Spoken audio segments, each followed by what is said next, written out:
ജാനകി 20ഓളം ഭാഷകളിലായി പാടിയ 8000ഓളം ഗാനങ്ങളുടെ വൻ ശേഖരവുമായി ഒരു യുവാവ്.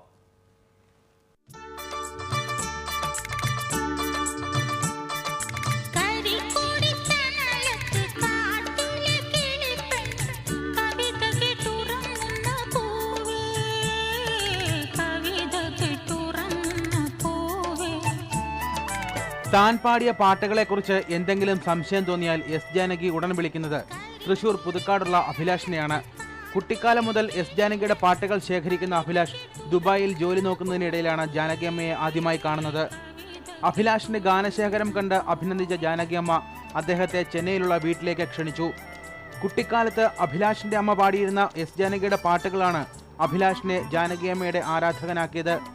ഇന്റർനെറ്റിലും പഴയ കാസറ്റ് കടകളിലും അഭിലാഷ് ജാനകിയമ്മയുടെ പാട്ടുകൾക്കായി തിരഞ്ഞുകൊണ്ടിരിക്കുന്നു. ചെറുപ്പത്തിൽ ജാനകിയമ്മ എങ്ങനെയൊന്നും അറിയില്ല. പാട്ട് കേൾക്കും, അമ്മയ്ക്ക് പാട്ട് കളക്ട് ചെയ്ത് കൊടുക്കുക എന്നുള്ളതായിരുന്നു. അങ്ങനെ ശേഖരിച്ച് പിന്നീടാണ് ജാനകിയമ്മയെക്കുറിച്ച്, ജാനകിയുടെ ആ കഴിവിനെ കുറിച്ചും ഒക്കെ അറിഞ്ഞു തുടങ്ങിയത്. പിന്നെ അത്രയും കഴിവുള്ളൊരു, ഇത്രയും ആദരിക്കപ്പെടുന്ന ഒരു ഗായികയ്ക്ക് രാഷ്ട്രം അർഹിക്കുന്ന രീതിയിൽ ആദരിക്കാൻ ഇതുവരെയും തയ്യാറായിട്ടില്ല. അപ്പോൾ അതിലൊരു വിഷമമുണ്ട്.